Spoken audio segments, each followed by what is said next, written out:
Imagine waking up in total darkness.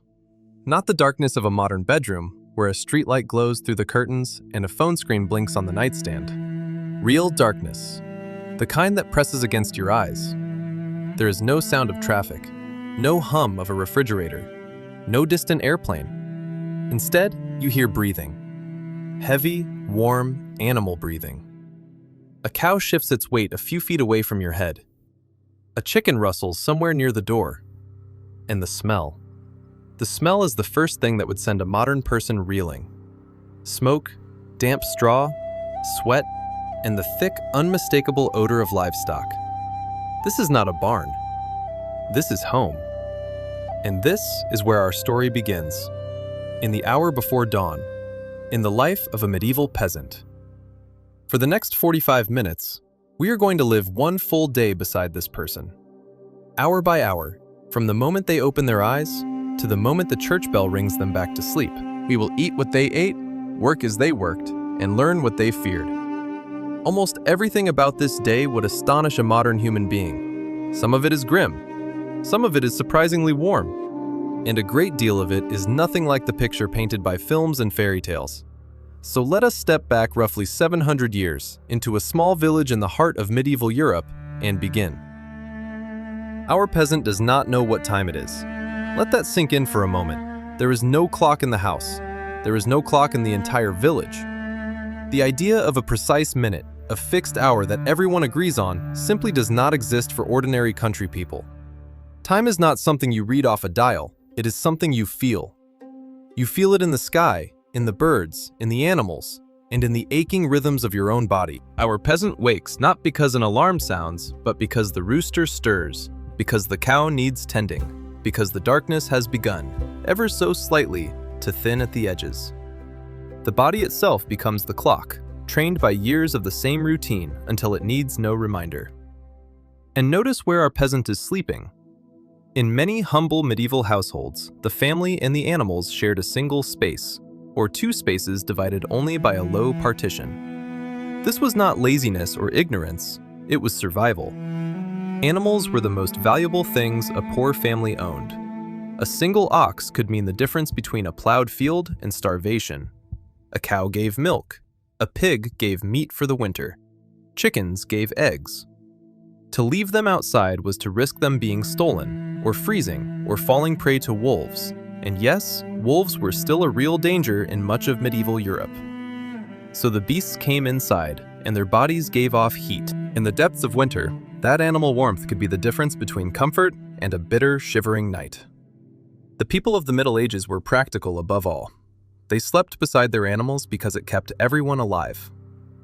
The bed itself would horrify us, and might have been the envy of the neighbors at the same time. For the poorest, it was little more than a sack stuffed with straw, laid on the floor, or on a low wooden platform to keep it off the cold, damp earth. The straw would be crawling with fleas and lice, an unpleasant fact of nearly every medieval life, rich or poor.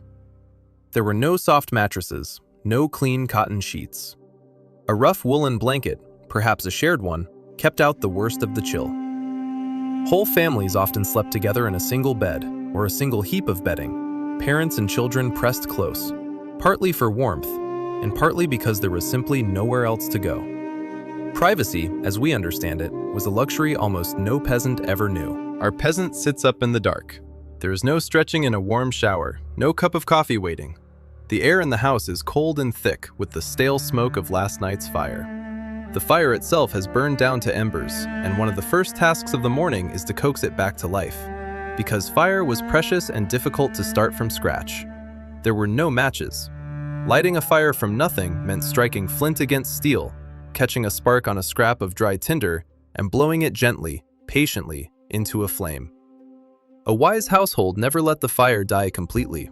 They banked the coals at night, covered them with ash, and in the morning, uncovered the glowing heart of yesterday's fire to bring the house back to life. There was likely no chimney either, at least not in the poorest homes. The fire sat in an open hearth in the middle of the floor, and the smoke simply drifted up and found its way out through a hole in the roof, or through the thatch itself, or through gaps under the eaves. This is why the inside of a peasant house was black with soot, why the eyes stung, why so many people suffered from bad lungs and constant coughs. But that same smoke also had its uses. It helped preserve meat hung from the rafters, and it drove away some of the insects. Life in the Middle Ages was full of these hard bargains, where every comfort came with a cost, and every discomfort hid a small advantage. As our peasant moves through the dark house, we should picture that house clearly, because it is nothing like a cottage in a storybook. Most peasant homes were small, 1 or 2 rooms, built from whatever the land provided. The walls might be woven sticks packed with a mixture of mud, clay, straw, and animal dung, a technique called wattle and daub. The floor was bare earth, sometimes strewn with rushes or straw that was changed far too rarely and grew filthy underfoot. The roof was thatch, bundles of straw or reeds that kept out most of the rain, but harbored insects, mice, and even birds. There were few windows and no glass to fill them, only wooden shutters to close against the cold and the night. When those shutters were shut, the house was as dark inside during the day as it was at night. Light was expensive. Candles made of tallow, or rushlights soaked in fat, were used sparingly. For the most part, the peasant simply lived by the rhythm of the sun, awake when it was light, asleep when it was dark. Now the first gray light begins to seep through the cracks around the door. It is time to face the animals. Before anything else, before food, before prayer, before the peasant even fully wakes, the beasts must be tended. The cow must be milked, its udder heavy after the night. The animals must be let out or fed. This was not a chore that could be skipped or delayed. A cow left unmilked would suffer, and its milk would dry up. The animals depended entirely on the peasant, and the peasant depended entirely on the animals. And this mutual dependence shaped every single morning of their lives. So our peasant kneels in the dim light, presses a forehead against a warm flank, and begins to milk. The first steady rhythm of a long working day. Then comes a moment that would mean a great deal to a person who believed, as almost everyone did, in a world thick with the divine. Prayer.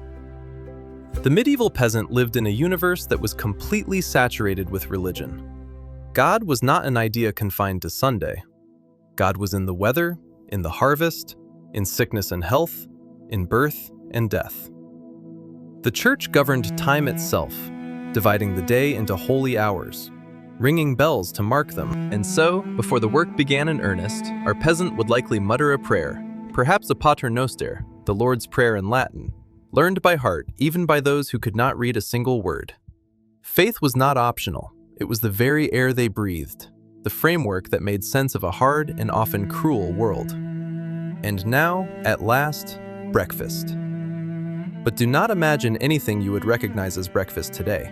There is no fried egg, no toast, no sizzling bacon on a plate, and certainly nothing sweet. For most peasants, the first meal of the day was plain and small, often just a piece of coarse, dark bread and perhaps a little of whatever was left from the day before. And that bread deserves a closer look, because bread was the absolute foundation of the peasant diet, the thing that stood between a family and starvation.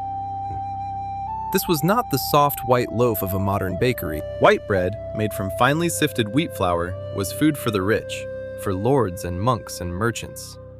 The peasant ate dark bread, heavy, dense, made from rye, barley, oats, or a mixture of whatever grains would grow in the local soil, often including the parts of the grain the wealthy discarded. It was gritty, sometimes literally containing bits of the millstone used to grind it, which wore down people's teeth over a lifetime. In bad years, when the harvest failed, people ground beans, peas, acorns, even bark and roots into their flour to stretch it. Bread was so central that in England, the word lord comes from an old word meaning loaf keeper, and lady from one meaning loaf kneader. Bread was not just food, it was life itself, wrapped in a dark, chewy crust.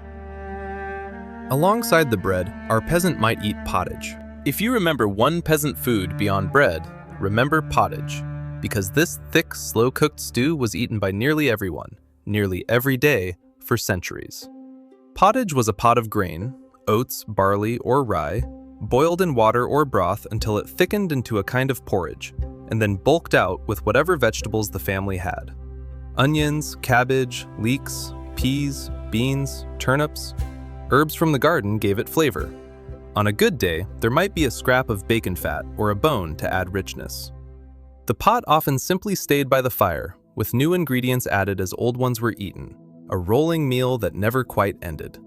It was humble, it was repetitive, but it was nourishing, and it kept a hard-working body going through a brutal day. And now for the detail that surprises modern people more than almost any other. What did the peasant drink? Not water, or at least, not water by choice. Across much of medieval Europe, and especially in the towns, the ordinary daily drink of men, women, and even children was ale. Weak ale, to be sure, a low-alcohol brew, thick and slightly sweet, quite different from a strong modern beer, but ale nonetheless. Now, the old idea that medieval people drank ale because all their water was poisonous and they didn't understand germs is an exaggeration. Country peasants living beside a clean spring or a fresh stream certainly drank water, and they knew perfectly well which water was good and which was foul. But ale had real advantages. It was made by boiling water, which killed many dangers without anyone understanding why. It provided calories, real nourishment, in a diet that was often short on them. It was more pleasant than muddy water, and it lasted longer without spoiling. So a jug of ale on the table was not a sign of drunkenness. It was breakfast, lunch, and dinner's steady companion, a source of energy and a small comfort in a hard life. With the animals tended, the prayer said, and the thin breakfast swallowed, the true business of the day begins. The peasant steps out of the dim, smoky house and into the growing light of morning. And here we must understand the single most important fact about our peasants' entire existence. They were not free in the way we understand freedom. Most medieval peasants were not independent farmers working their own land as they pleased. They lived within a system, a great pyramid of obligation and duty that we now call feudalism, and their place was very near the bottom. At the top of the local world stood the lord, a nobleman, a knight, sometimes a bishop or an abbot, who held the land. The peasant did not own the fields they worked. They held them from the lord, and in return for the right to farm a strip of land and feed their family, they owed the lord's service. Many peasants were serfs, bound to the land itself, unable to leave the manor, unable to marry or move without permission, tied to their village from birth to death, and passing that same bondage to their children. This was not slavery exactly. The serf could not be bought and sold as a person alone, and they had rights and customs that protected them, but it was very far from liberty. The peasant's labor belonged, in large part, to someone else, and so a great portion of the peasant's working life was spent not on their own plot, but on the lord's land, the domain as it was called. Several days each week, our peasant was required to work the lord's fields for no pay at all. This was the labor service, the rent paid not in coin, but in sweat. They plowed the Lord's soil, sowed the Lord's seed, harvested the Lord's grain, mended the Lord's fences, and hauled the Lord's goods. At harvest time and other busy seasons, the demands grew even heavier, with extra days of required work, called boon work, piled on top of the usual burden. Only in the time left over could the peasant tend their own strips of land, the strips that actually fed their family. Imagine working two jobs, where the first one is unpaid and compulsory, and the second one, the one that keeps your children alive, must be squeezed into whatever hours remain. Let us follow our peasant out to the fields on this particular morning, and let us say it is spring, the season of plowing and sowing. The village fields were vast and open, not divided into the neat fenced squares we know today. Instead, they stretched out in great open expanses, cut into long, narrow strips, and each family held a scattering of strips here and there among their neighbors. This was the open field system, and it meant that farming was a deeply communal activity. You could not simply do as you liked with your own land, because your land was tangled up with everyone else's. Decisions about when to plow, when to plant, when to let the animals graze on the stubble, these were made together, by custom and by the village as a whole. The great labor of spring was plowing, and it was back-breaking. The medieval plow was a heavy wooden beast, sometimes fitted with an iron blade, and it took enormous force to drag it through the cold, clinging soil. A single person could not do it. It required a team of oxen, sometimes 2, sometimes 4, sometimes as many as 8 for the heaviest clay. And even owning or sharing in a plow team was a mark of relative wealth. poorer peasants pooled their animals together, one family lending an ox, another a second, to make up a team none of them could afford alone. One person guided the plow, wrestling it straight, while another drove the oxen forward, and behind them, the dark earth turned over in long, gleaming furrows. It was slow. It was exhausting. By mid-morning, our peasants' arms would ache, their back would burn, and their feet would be caked in heavy mud. After the plowing came the sowing, and this was done by hand, in the ancient way. The sower walked slowly across the turned field, with a basket or a fold of cloth full of seed, and with a broad, rhythmic sweep of the arm, scattered the grain across the soil. Broadcasting, it was called. It looked almost like a dance, this steady walking and casting, but it was a skill, and a poor sower wasted precious seed. Behind the sower came the harrow, dragged over the field to cover the seed with soil and protect it from the birds. And even then, much of the seed was lost, to birds, to rot, to weather. A medieval farmer might sow a measure of grain and reap only 3 or 4 times as much, a pitiful return compared to the vast yields of modern farming. Every seed mattered. Every failed harvest brought the shadow of hunger. As the sun climbs higher, the whole village is at work around our peasant. This is a crucial thing to understand. The peasant was almost never alone. The medieval village was a tight, close-knit community where everyone knew everyone, where families had lived beside each other for generations, and where cooperation was not a virtue, but a necessity. Neighbors helped neighbors plow and harvest. They shared tools, shared animals, shared labor. And they also watched each other closely, judged each other, gossiped and quarreled, and reconciled. There was almost no privacy and almost no anonymity. Your business was the village's business. If you fell sick, neighbors would help bring in your harvest. If you broke the customs of the community, you would answer for it, often in the manor court, where the villagers themselves helped judge disputes over boundaries, debts, and quarrels. The work in the fields was governed by the seasons in a way that ruled every aspect of life. Spring was for plowing and planting. Summer was for tending the crops, weeding endlessly by hand, and cutting hay to feed the animals through the coming winter. Late summer and autumn brought the harvest, the most desperate and important time of the whole year, when the entire community worked from first light to last, racing against the weather to bring in the grain that would feed them until next year. Everyone worked the harvest, men, women, children, the old and the young. To lose the harvest to rain or storm was catastrophe. Autumn was also the time to slaughter animals that could not be fed through the winter, and to preserve their meat with salt and smoke. And winter, the dark, cold, hungry season, was for repairing tools, threshing grain, tending the animals kept alive indoors, and simply enduring until the light returned. But the peasant's calendar was not only marked by the seasons and the endless labor. It was also marked and softened by something else entirely: the great cycle of the church and its holy days. And here we come to one of the most important and least understood facts about medieval life. The peasant did not work every single day without rest. Far from it. The church calendar was crowded with feast days, saints' days, and holy festivals. And on many of these days, work in the fields was forbidden. These were, in effect, the peasants' holidays. Sunday, of course, was a day of rest and worship, the Sabbath, when labor was set aside and the whole village gathered in the church. But beyond Sunday, there were dozens of other holy days scattered through the year. There was Christmas, celebrated not for a single day, but often through the famous 12 days of feasting and revelry. There was Easter, the greatest festival of all, preceded by the long, lean fasting of Lent. There was Whitsun and the Feast of Corpus Christi, and countless days honoring individual saints, some celebrated across all of Christendom, and others beloved only in a particular region or a particular village. Historians estimate that when you added up all the Sundays and holy days, a medieval peasant might have had somewhere between 50 and 100 days off from field labor each year, a number that would surprise many people who imagine the medieval poor toiling ceaselessly without a break. Now, we must be careful not to romanticize this. These were not lazy vacations. Much labor still had to be done even on holy days. The animals still needed feeding, the cows still needed milking, And for women especially, the endless work of the household never truly stopped. And a day without field labor could also be a day without earnings for those who worked for wages.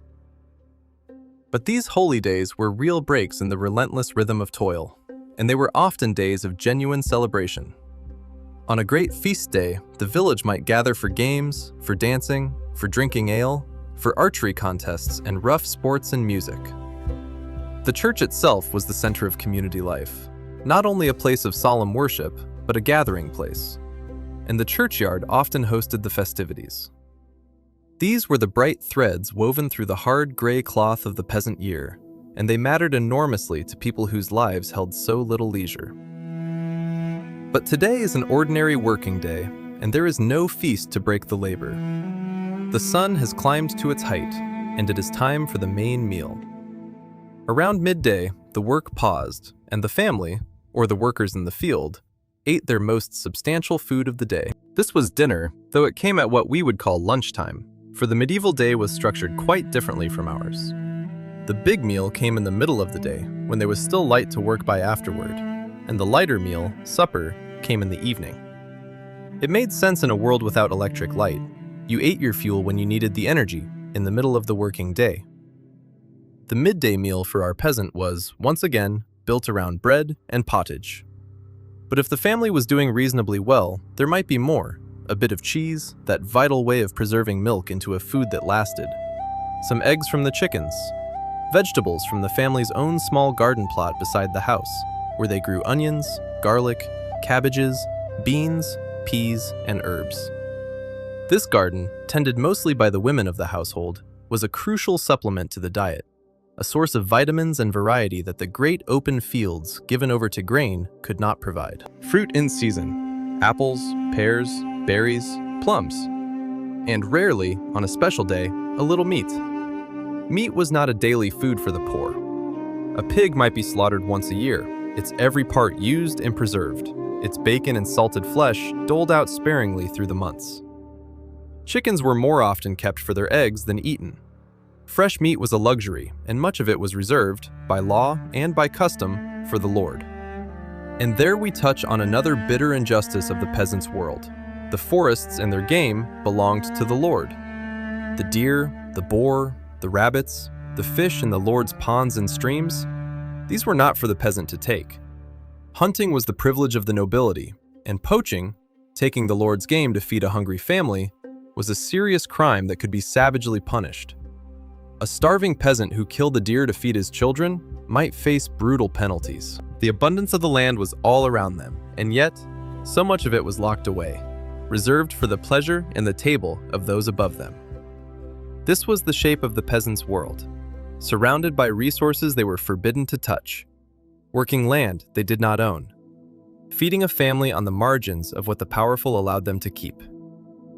Let us also not forget the women, because so often the story of the medieval peasant is told as the story of a man in a field, and that is only half the truth. The peasant woman's day was as long and as hard as the man's, and in some ways harder, because her work never stopped. She rose with her husband, if not before. She tended the fire, prepared the food, cared for the children, milked the cows, fed the chickens and pigs, worked the garden. She spun wool and flax into thread. Spinning was so constantly the work of women that the word spinster for an unmarried woman comes from it. And she wove and sewed and mended the family's clothes. She brewed the ale. She made the cheese and butter. She gathered firewood and hauled water, sometimes from a well or stream a long walk away. And at the busy times of year, at haymaking and harvest, she worked in the fields alongside the men as well. If there were young children, she did all of this with a baby on her hip or a toddler at her feet. The medieval household could not survive without the labor of its women, and their day, from dark to dark, was one of ceaseless, exhausting toil. The children, too, worked. There was no long childhood of school and play as we know it. From a very young age, children were given tasks suited to their size and strength. Small children scared birds away from the crops, gathered firewood and kindling, watched over the geese and pigs, helped in the garden, and ran errands. As they grew, they took on more, herding animals, helping in the fields, assisting their mothers and fathers in every kind of work. A peasant child learned by doing, learned the skills of survival from watching and helping their parents, and became a working member of the household long before we would consider them more than a small child. Formal schooling was rare for the peasant. Most could not read or write and had no need to in a world where knowledge passed from mouth to mouth and hand to hand. Now let us turn to a subject that fascinates and repels us in equal measure: the question of cleanliness, of hygiene, of the body and its ailments. Here, more than anywhere, myths have grown up thick around the medieval world, and we should clear some of them away. The popular image is of a filthy peasant who never washed, who lived in his own dirt, who thought bathing was dangerous, and stank to high heaven from cradle to grave. Like most such images, it is partly true, and partly a slander invented by later ages that wanted to feel superior to their ancestors. The truth is that medieval people did care about being clean, within the limits of their world. They washed their hands and faces regularly, especially before and after meals, which they ate largely with their fingers. They valued the appearance of neatness. Public bathhouses existed in many medieval towns and were popular places, where people went to soak in hot water, to socialize, and yes, sometimes to misbehave. People washed their clothes, or the women of the household did, beating them in streams and rivers.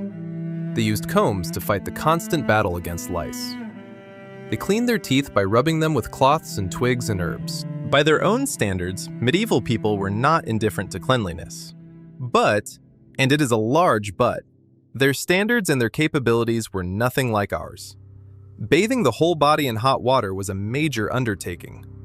Heating enough water for a full bath meant carrying it and burning precious fuel, and it was simply not something a poor peasant could do often. A full immersion bath might happen only occasionally. Clothes were few. Most peasants owned only a small number of garments, made of rough wool and linen, worn day after day, and washing heavy woolens was difficult and slow to dry. Fleas and lice were a fact of life for everyone, from the peasant to the king, an inescapable companion of a world without modern pest control. The floors were dirty, the animals were near, the water for washing had to be hauled by hand. So the medieval peasant was certainly dirtier than we are, by our standards, but not because they were indifferent, because clean water, hot water, soap, and spare clothing were all scarce and hard won. And then there was disease, the great shadow over every medieval life. This is no myth. Sickness was constant, and it was terrifying because no one understood what caused it. There were no germs in the medieval mind, no bacteria, no viruses. Illness was blamed on bad air, on an imbalance of the body's four humors, on sin, on the will of God, on curses and evil influences. Medicine was a mixture of genuine herbal knowledge, ancient theory, superstition, and prayer. Some herbal remedies genuinely worked. Many treatments were useless or actively harmful. Bloodletting, draining blood from a sick person to rebalance their humors, was a common treatment that often did more harm than good. There were no antibiotics, no vaccines, no understanding of how infections spread. A simple wound could turn septic and kill. A fever could carry off a strong adult in days. And childbirth was terribly dangerous, a leading cause of death for young women, with no way to intervene when something went wrong. The children suffered most of all. Infant and child mortality in the Middle Ages was staggeringly high by our standards. A great many children, perhaps a quarter or more, died before their first birthday, and many more before they reached adulthood. Every family knew the grief of a buried child. Diseases that we now prevent with a simple vaccine, or cure with a course of pills, swept through villages and took the young without mercy. This constant presence of death, especially the death of children, shaped the medieval mind in ways we can barely imagine. It made faith in an afterlife not a comfort, but a necessity, and it gave every birth an air of fragile hope against a backdrop of loss. And this brings us to one of the most persistent and misleading myths of all: the idea that medieval people all died young, that no one lived past 30 or 40, that the average person was ancient and worn out by their 20s. You have surely heard the claim that life expectancy in the Middle Ages was around 30 years. And in a sense, the number is real, but it is deeply misleading, and understanding why reveals something important about the whole medieval world. The reason the average was so low was not because 30-year-olds were dropping dead everywhere. it was because so many babies and young children died. When you average in all those tiny lives cut short at 1 or 2 or 5 years old, the average lifespan of the whole population plummets, even if the adults who survive childhood often live to a respectable age. This is the key point that the raw number hides. If a medieval peasant survived the deadly gauntlet of childhood, the fevers, the diseases, the dangers of those first fragile years, they had a very reasonable chance of living into their 50s, their 60s, and beyond. Old people were not rare in medieval villages. There were grandparents and elders, men and women with gray hair and long memories, who had seen decades of harvests come and go. Medieval people did grow old. They simply had to survive being young first, and that was the hardest part of all. So let us return to our peasant, who has survived, who is a grown adult in the prime of working life, and who has spent the long afternoon in the fields under the wide sky. The sun is beginning its slow descent toward the horizon now. The light is turning golden, then amber. The shadows stretch long across the furrowed earth, and with the fading of the light comes the end of the working day. For without the sun, there could be no work in the fields. The medieval day ended when the light did. There were no floodlights, no lamps bright enough to work by. When darkness came, labor stopped, and this simple fact shaped the entire structure of daily life. Peasants rose with the sun and slept not long after it set, their days expanding in summer and shrinking to almost nothing in the deep dark of winter. Our peasant gathers up the tools, calls in the animals, and makes the weary walk back toward the village and home. The evening chores await: the cow to be milked again, the animals to be fed and secured, the fire to be tended. But the hardest labor of the day is done, and now comes the closest thing the peasant knew to rest and leisure. The family gathers in the small, smoky house as the last light fades. The evening meal, supper, is lighter than the midday dinner. Bread again, the ever-present pottage, cheese, whatever remained from the day. They eat together in the flickering firelight, the flames now the main source of light in the darkening room. And here, in the evening hours, we find something precious and often overlooked: the simple human pleasures that filled the space between work and sleep. For without electricity, without books for most, without any of the endless entertainments we take for granted, how did the medieval peasant pass the dark evening hours? The answer is, with each other. The evening was a time for talk, for stories, for the passing on of knowledge and memory and laughter. The old told tales to the young, stories of saints and heroes, of local legends, of ghosts and spirits, of the deeds of ancestors.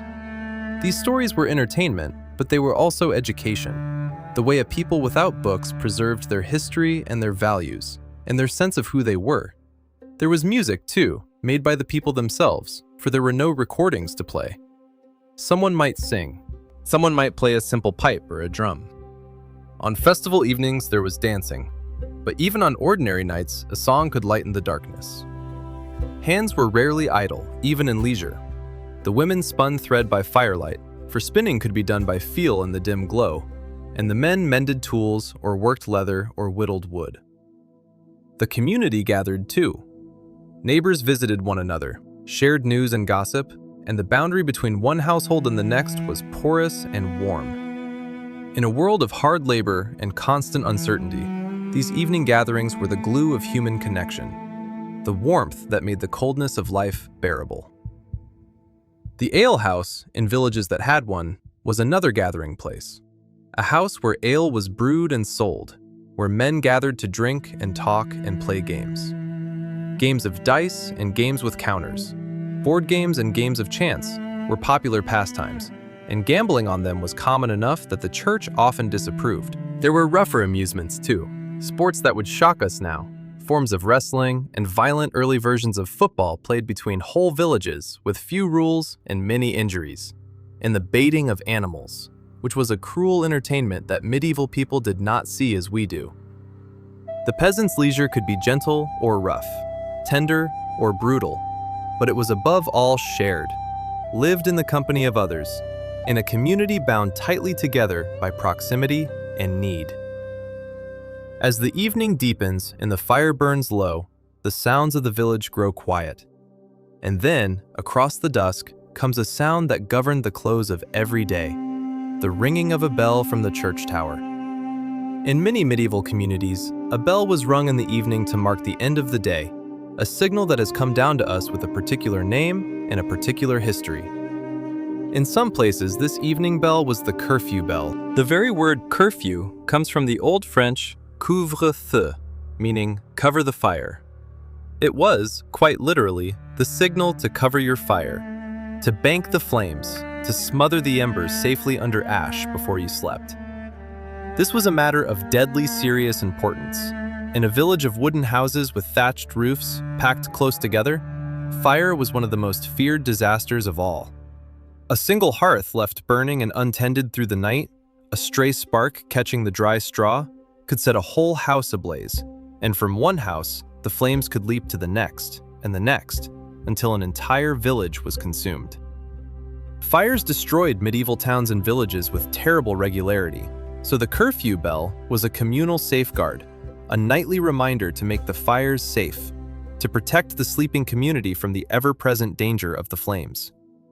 When the bell rang, fires were covered, lamps were extinguished, and the village settled into darkness. The bell meant more than just fire safety, though. It marked the boundary between day and night, between the world of work and the world of rest, between the waking community and the dark and dangerous night beyond. The night, to the medieval mind, was a time of fear as well as sleep. It belonged to darkness, to wild animals, to thieves and outlaws, and in the imagination, to spirits and evil things that walked when honest people slept. To be out and about after the curfew bell was suspicious, even forbidden in some towns, where the gates were locked and the watch patrolled the streets. When the bell rang, good people went home, covered their fires, and shut their doors against the night. The bell was the village tucking itself in, drawing the boundary of safety close around the sleeping community. And so our peasant, weary in every bone, prepares for sleep as the last of the daylight vanishes. There is no long evening of entertainment, no staying up into the small hours. The body that rose before dawn is exhausted by a day of ceaseless physical labor, and it needs rest.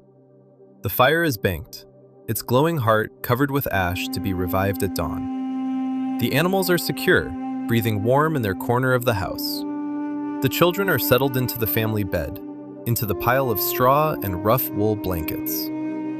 And the peasant lies down in the same darkness in which the day began, in the same single smoky room, beside the same warm animals, under the same rough blanket. Sleep in the medieval world may even have come in two parts, according to some historians. A first sleep in the early night, then a waking period in the small hours for quiet talk or prayer or tending the fire, and then a second sleep until dawn. Whether or not our particular peasant slept this way, the night was long and dark and deep, and it wrapped the whole village in silence. No streetlights, no glow of screens, no hum of machines.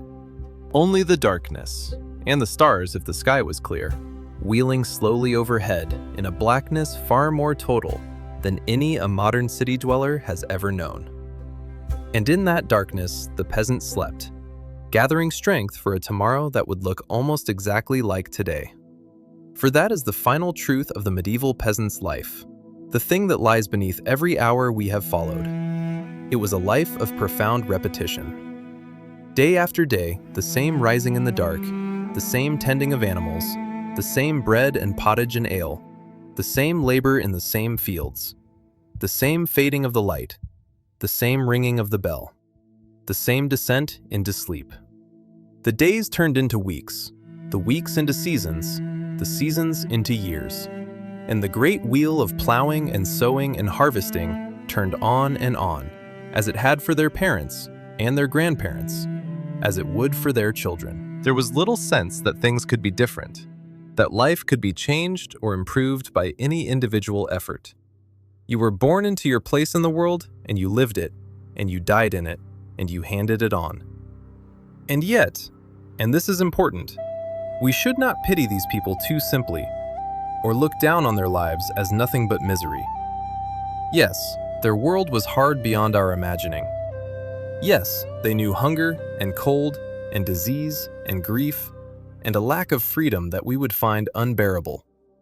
But they also knew things we have largely lost.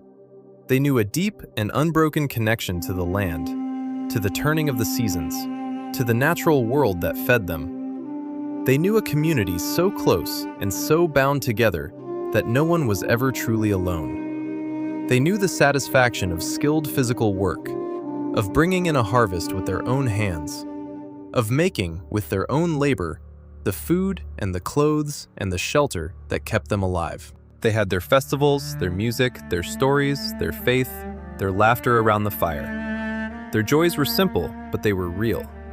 The medieval peasant was not a stupid brute or a helpless victim. They were a person, as fully human as any of us, clever in the ways their world demanded, tough beyond anything most of us will ever need to be, embedded in a web of family and community and faith that gave their lives meaning and shape. They built the churches whose ruins we still visit. They cleared the forests and worked the fields that became the landscapes we know. They were the vast foundation on which the whole medieval world stood, the countless, nameless hands that grew the food that fed the kings and the knights and the bishops in their castles and cathedrals.